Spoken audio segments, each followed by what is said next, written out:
यहाँ हमारे सामने एक ग्राफ बना हुआ है जो x और y के दरमियान है, मतलब उफ़क़ी सतह पे x है और उमूदी सतह पे y है। ये x है और ये y है।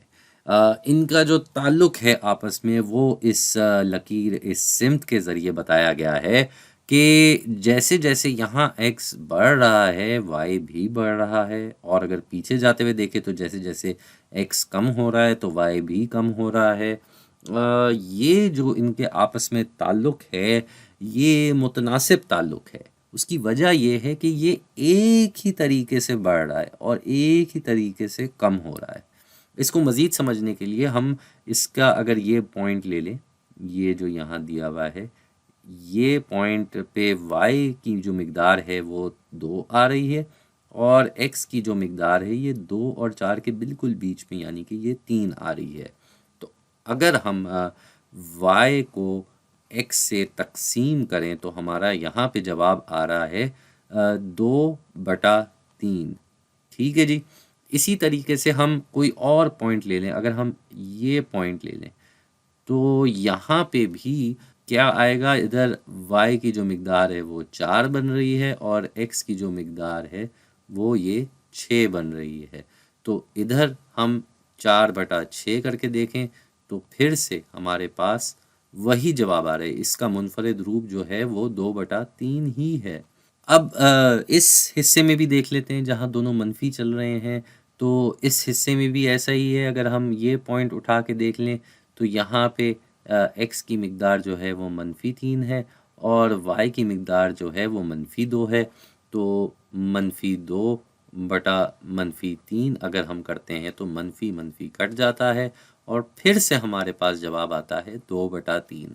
तो ये जो तनासुब हम y और x के दरमियान निकाल रहे हैं अलग-अलग पॉइंट पे, उन सब पे तनासुब की जो मिक़दार है वो एक जितनी आ रही है।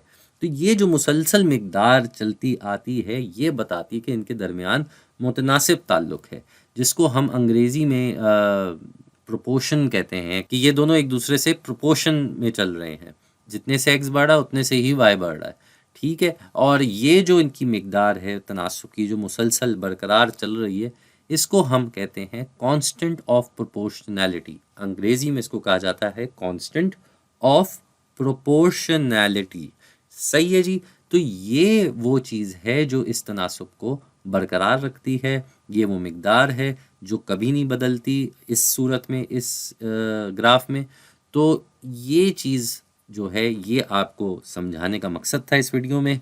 और इसी की एक और मिसाल अगर हम लेके चलें तो एक और ग्राफ देख लेते हैं। अब हमारे सामने ये एक ग्राफ है जिसमें 3 अलग-अलग सिमत बनी हुई हैं। फिर से वही y और x के दरमियान ग्राफ है।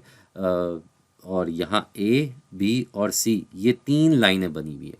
हमें इस ग्राफ में पता करना है कि कौन से ग्राफ में कांस्टेंट ऑफ प्रोपोर्शनैलिटी की मिक़दार 5/4 चल रही है। तो ये जो तनासुब की मुसलसल मिक़दार है वो किसी एक में 5/4 है। जहाँ हम जैसे y/x देखते हैं उसी तरीके से यहाँ पे भी देख रहे हैं।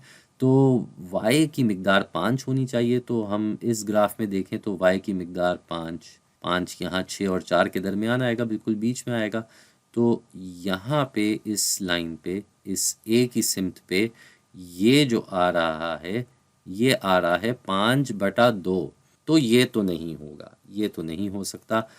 b में अगर हम देखें तो यहाँ पे ये 5 आ रहा है b में, और इस वक्त इसके x की जो मिक़दार है वो यही 4 है। तो यहाँ पे ये 5/4 आ रहा है। तो ये है वो लाइन जहाँ कांस्टेंट ऑफ प्रोपोर्शनैलिटी की मिक़दार 5/4 है।